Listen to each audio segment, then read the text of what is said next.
2-0. Odwrócił się na miejscu. Zinnivan, czy poradzi sobie z midlanerem Niebieska Gaming? Bardzo dobry timing, losu kajtuje, ale no!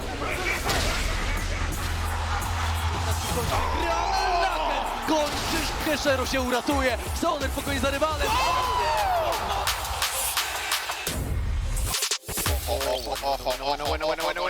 ojo con el barril, gol sorteado. Oscar Inin che sta haciendo una partita.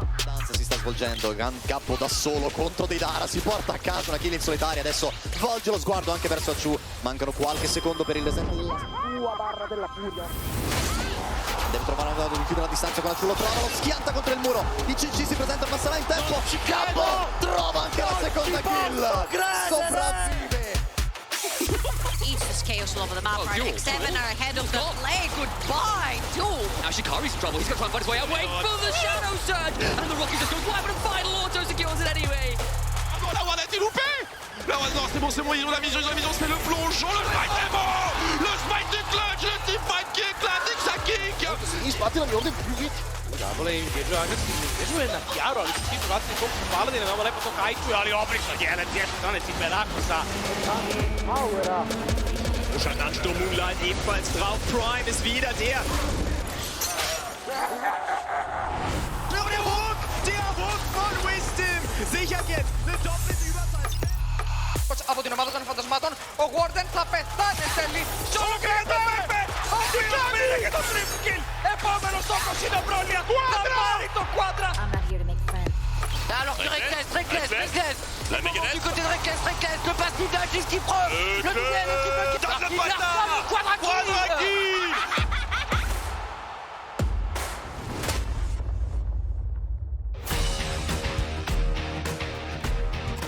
Hello everyone and welcome back to the Amazon European Masters Day 3 of the group stage here right now. I am Samuel Initialized Hapgood, otherwise known as Hapgood number 1, joined by my brother Hapgood number 2, otherwise known as Alexander Nymera. Hapgood, how are you doing, buddy? Starting off the day with some brotherly bickering, but we have to talk about, of course, something outside of that. Of course, wonderful to be here for our first cast on this stage, but we've seen the games happen over the last couple of days, and we have had some corkers. Can't wait to start off today. I mean, exactly that. We've got some incredible stuff coming up. We've already had 2 days. We've got 2 more to go, and we'll go back over yesterday's ones. To begin with, Atleto put up a fantastic fight, but it wasn't quite enough versus the Unicorns. No, and I look at that set from Gabo, and so nearly won half of those fights for them, but you look on the other side, Lurox and Ruby, they have been absolute stars for Unicorns. They've just been monsters, and this one was a very interesting one with, of course, the Liandry's Misfortune coming out trump. And, you know, you look at Game Legion coming in from Prime League, first seed, they have high expectations. Phantasma, maybe less so, but this game was a pretty solid affair from Game Legion. They did put that game to bed. Absolutely, and this one was a very exciting upset. We were talking about teams with high expectations. Kesso maybe have the highest of all expectations in this tournament. And they found a stumbling block. They went late game and they got outplayed. Fantastic early game, but those mid and late game fights from TEG were just next level. Incredible stuff to come back in and hold on in that game. And then our boys from the NLC, X7 ran rampant over Karmine. And before the tournament, I was speaking a lot about how I think actually X7 are a bad matchup for Karmine Corp. I thought they would win this matchup. I didn't think they'd go 13-0, not even give up a single kill against the back-to-back champions. It was unceremonious, this defeat for Karmine Corp.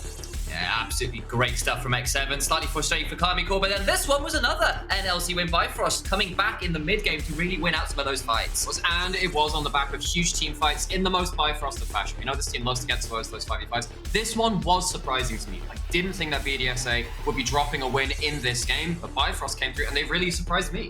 They very much did, and Crown Shot looked terrifyingly fearless. Wasn't quite enough when Furies Veigar was throwing down the kind of cages we saw in that cage. Extraordinary stuff. And moving on to the next one, of course. This was probably the most maybe intriguing game for me throughout the entire game of the day, because I think that LDLC, they tend to play a certain style. Again, they tend to be a bit more slow in the early game, play towards the later team fights. But Bisons, when they're in the game, always make things a little off meta. They make things a little more interesting. We saw Yike pick up the Kha'Zix. We saw that Bisons were not ready for that. And that was a really big game from LDLC. It really, really was. And we've already had some exciting picks and stuff, but Kha'Zix was definitely not on my list of potential surprise stuff. Really excited to see that. And then, you know, X-Kick on that Zeri. He's so good at the champion.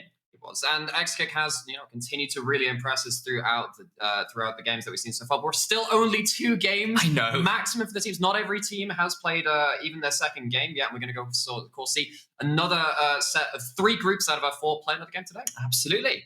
And we've got ourselves some standings coming up, so we can see exactly how things have shaped up thus far in the tournament. Thank you so much, production. You can see Group A right now is Vitality B and Eintracht Spandau looking pretty dominant there. Group B, Gamer Legion X7, and then of course we see and Witzerblow, or even everyone's tied up in that one after the madness of yesterday. Group D, again, pretty distinct top and bottom set of teams there. But even then, I look at a team like Bison's and Sada 0-2 and I'm thinking, heck, they had high expectations for themselves. Expect the second round robin, when that does come through, to be really, really dangerous for a lot of those teams who are sitting pretty on that 2-0 right now. Absolutely. I think we have got to zoom in a little bit on Group C here as well. I'm looking at the madness that's yet to be decided. Of course, I don't think we're going to get too much of that. They're not playing today, but keep your eyes on that tomorrow because there's a lot to go on there.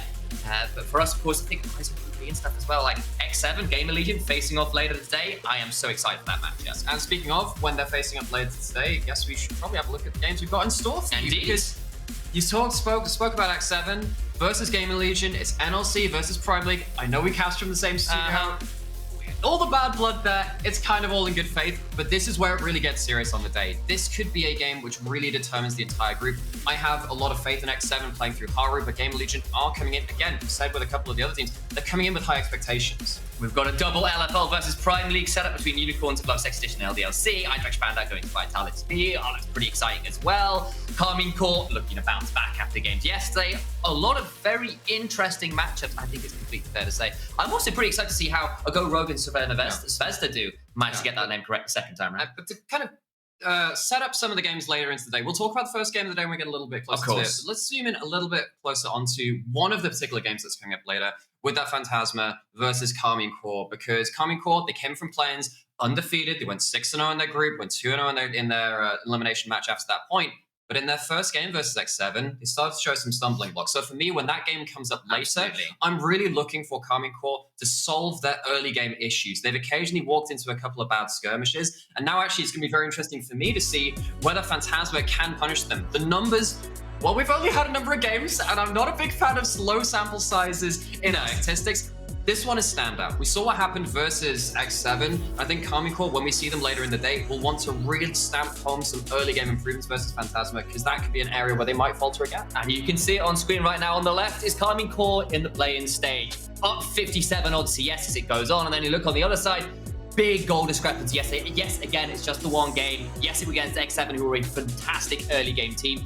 But you've called it out. Maybe some early game issues. They need to be a bit careful with those. But of course, it's not just Karmine Corp playing on today. We've got some other teams that we do want to be keeping our eyes on. So we're going to have a quick look as well at those Prime League versus LFL matchups. It's going to be very exciting. And Eintracht Spandau versus Vitality B, another one of those matchups which could be very difficult to read. Sure, and I think that when we're looking at the big regions facing off, we've seen LVP versus LFL. We saw how that went. This is kind of like the next kind of like big ticket heavyweight matchup to see. So particularly when I am looking at those matchups later, that's going to be very interesting to see where the benchmark lies. Absolutely. And of course, Eintracht Spandau were right up there as potentially the Prime League's #1 seed for a long part of their season. And they kind of had a shock upset potentially to a lot of people in that finals to Gamer Legion. So I'm sure they're ready and raring to prove that they are one of the favorites potentially for this tournament. That would be a very big moment for them if they can manage it. We've also got to talk about that other LFL versus Prime League matchup, and also our first game of the day, namely Unicorns of Love Sexy Edition versus none other than the LFL first seed LDLC. I appreciate how you commit to the full name. Of course. Something that, we've given this God-given right to say this. It's amazing. I love it. Thank you, Unicorns. But speaking of that, they have some charisma in that mid lane from Ruby. And I really want to talk about this guy, Ruby, because he has been stellar in this tournament so far. I actually think it was Blackgator, one of the Prime League's analysts, who was saying a couple of... I didn't speak to them directly about this, but I heard through the grapevine. They were saying, actually, look, Unicorns are our third best team. I'm not sure I totally agreed, not to say I'm going to overrule anyone else's opinions, but from the games that we've seen from the play-ins, This guy, particularly Ruby, has been ahead in lane so much. Individually, as a player, he's been starting to take over the map. In 8 out of his 10 games throughout the entire tournament so far, between the 2 games on the main stage and the 8 rather of play-ins, he's been ahead in 8 out of those 10 games. Now, one of them was against the Ivern mid, so we don't count that one as much. But still, Ruby has been a player which really, on an individual level, has started to shine. 7 out of 9 games plus an asterisk is probably the way we'll put it. And, you know, this is a guy who... We make like a little tree. Like, I made some notes about who the teams this guy's played for before. Like, you're looking at this guy who's played for former Freak of Freaks player. He's a former Rogue Warriors player, of course, with various places. He's been around the block for the LCK, for the LPL. Yes, there's some substitute stuff going on there, but he is still a very tenured, very experienced player with a lot of top-level talent. You can see it as well in his kill participation. While Prime League's 3rd seed here is the Unicorns of Love, their mid-jungle duo is potentially not the 3rd best mid-jungle duo in the whole league for them. And you saw it there with the kill participation. So much of the success for this team comes through that duo. Yeah, but then you look over to the side, LDLC are one of... We talked about Fnatic Team Castle a little earlier, but then you look at LDLC, maybe X7 as well, as pre-tournament, real deep run finals candidates. And LDLC are the LFL team, which are still undefeated. They're 2-0 and they're coming in. And the really interesting thing about this matchup in particular, I feel like both these teams have quite similar styles. I think that they're going to be able to try to play safer early and then go into those larger team fights. Well, that's what I thought. Until the Kha'Zix got locked in yesterday, things got thrown out the window. But I think on paper, this matchup should be a real slugfest in the 5v5s, and I cannot wait to see that. Fantastic. And just have a look at some of these lineups here. This is, of course, the Unicorns of Love Sexy Editions lineup. I love saying that name. Ibo, Lurox, Ruby, Reptile, Dreamer Ace. Ruby and Lurox we've highlighted already, and what a pairing they are. Reptile as well, though, if you can get him through to that mid game, if you can get him through laning phase, he's such a good teamfight AD carry. And actually both bot laners, Reptile and Dreamer Ace, this is their first EU Masters as well. We talk about the history of some of them. Got to talk about the new grassroots as well, the new growth coming into this. And this team is a very intriguing balance of some of that tenure and some of that new spark. Absolutely, and it's kind of what you want to see out of ERL stuff as well, that kind of development, some of the spicier rosters you can get through. And this is a team that finished 5th in the regular season for the Prime League. They were kind of a bit out there, and then they had this incredible run through playoffs. And yes, they got defeated by Gamer Legion in the end, but there was some serious excitement for them.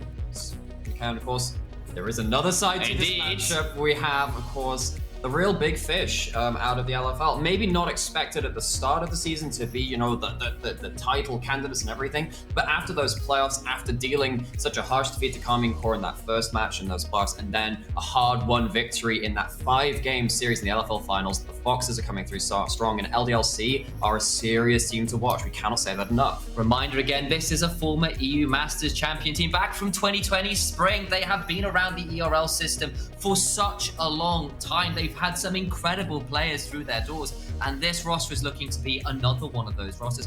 Ike, of course, was over on Immortals for a bit when, ironically, LDLC won for the first time. Got to see what they can do here today with this incredible lineup that's done incredible things in the LFL and looking to do incredible things at EU Masters. And other players which are really hyped up on here, you know, Yike is, even though I believe this is their first EU Masters as well, maybe the jungler to watch, one of the players to watch across the entire ERL system. You hear coaches talking about it, you hear other players saying, yeah, I really respect this guy. You got players like Ragnar, been in the TCL for a very long time too. This is, again, kind of a culmination of real talent coming into these star-studded rosters. And shout out to Ragnar in particular. His Ornn the other day was so good. I'm very excited to see what they can do, and very shortly into this match. So I do want to ask you, mate, where on earth should we even be looking to figure out how this matchup works out? So I think for me, it has to come down to the jungle matchup. We talked about hero building on either side, but when we look at Yike and how he's managed to not just solidify his lanes like we're seeing the LFL playoffs, but also explode the playoffs too in terms of these early lanes, that's going to be the real matchup to see if they can control or adapt. I'm so excited to see what they can do, but enough about us, enough about some hypotheticals, because we've got some, not hypotheticals, some actualities here as we head into picks and bans. Unicorns on the blue side, LDLC on the red, and some bans coming through already. Jarvan, Veigar off for Unicorns right now. It's the Zeri on the other side for LDLC who do not want to give Reptile that option. No, we did see XT, of course, pick up that one game too, and I believe the Xayah was the other one. It's like an 814 DPM game. It was nuts. Very high. Yeah, that was the Xayah. It was nasty. Avert thine gaze. But we're seeing a lot of very interesting bans coming through here because there's a lot of team fight front to back in terms of the Veigar, in terms of the Xayah, but the Jinx does get let through. I don't think this is an uncounterable pick, but having the Xayah off the table does remove one of the premier all-weather champions. Of course, on the other side, the Aphelios is still up. So if we go back to the old faithful matchup that we've seen just so much this season, by far the most prominent AD carries, I think it's fair to say, that's probably a likelihood. Still got to wait and see what they decide to lock in. Ari would make a lot of sense. Another one of those picks that's been very high priority, which I'm sure you've been exceptionally happy about. So again, for those of you who do not know my own standing, I've played a lot of Ari. Yes, he has. Started back to season 4, accrued 1 million points or whatever. Not been best pleased with the EU Ari so far. Caps was awesome in the LEC finals, picking up the Magi's, which I think you should always be building. But when I went back to watch some of the footage from the LFL's actually got some decent players in there too. You look at Aker as well as this one player of the Ari, and I'm like, okay, knows how to start playing the mid-game fights very, very cleanly and start skirmishing around the board. I think that Yike, Thos, and Aker have a very good synergy between them. This is good signs with good tools for LDLC to play around that mid lane early. But the response, though, is LeBlanc, Lee Sin. You hit level 6 and you have got kill threat. Heard from some of the pros, some of the coaches behind the scenes that if you're drafting into Ari, Lee Sin and LeBlanc is one of the ways you can actually make her life really difficult. And it's in a similar kind of vein to talking about the Veigar, right? If you kind of end up winning out the jungle or the bot lane matchup and start flowing that towards mid, Ari doesn't get to play these matchups the way that she wants to. If they're completely isolated, it's a skill matchup and Ari can often get a prio and start trading well. But when you have a Lee Sin that can already start getting early routes into mid, you're gonna have to see now some of that mid jungle and then that support synergy too coming in from the LFL first seed. So one team's going to get themselves support counter pick likely here. One team's likely going to get themselves top lane counter pick unless there's some real shenanigans with lane stops. I mean, Cabochard does play the Lee Sin top, for example. That might be a world where Ibo does the same here. I doubt it, but still got to keep our eyes on it. You can see with the bans here as well, the differing priorities for Unicorns, trying to get a decent matchup for Ibo. It is interesting, you know, you mentioned the Karmine Core top lane, stuff like that, even though they're not on the Rift. Lots of these players and lots of these teams will have their own scrim bubbles. Oh, yeah. You know that happens, particularly when you've got like the LEC going into this later playoffs. They start scrimming ERL teams at the top end too. Interesting to see now if anyone's picked up any kind of flavoring from the teams that they've been practicing with. So in that ban of the Ornn for me as well from Unicorns. Speaking of flavor, Ragnar's Ornn the other day, I think it was 5-0-11 or something like that. Large numbers. It was very large numbers. Did absolutely incredible stuff on that one. Instead, we'll go for the blind pick now and leave Ivo with the counter pick option, which Unicorns do like to go for if they get the chance. So now you are looking at lots of ability to play around actually both sides of the map here from LDLC. I mean, you could potentially lock in something like a Tahm Kench if you want to just leave bot side alone, play towards the Gnar on that top side. I mean, I'm looking through this. You don't have a lot of your traditional Jace Gnar counter picks because the Jace is gone. Camille could be an option if you want to hyper play on top side for the side of the Unicorns, but locking in that Nautilus gives them a little more time to think about that top lane option. It does, and they've got to sort of consider here what that option is. I feel like the Camille does work with what they have. It's a lot of pick. They can make that happen, but maybe they feel like going a little bit more weak side, something that can hold on a little bit better because you've got a Jinx Nautilus. That's something you can play through as well pretty happily. And something like that, Gragas, I don't know if anyone was watching the LPL playoffs earlier today. Gragas has been starting to come back in some champions' wheelhouses. You don't tend to blind pick it anymore because of stuff like Aatrox still being quite powerful and able to deal a lot of damage to Gragas in the laning phase and force him off the wave in ways that other champions can't. But picking it into that Gnar gives Unicorns an ability to, again, have a front-to-back option, have a tankier, disruptive front line to support this more skirmish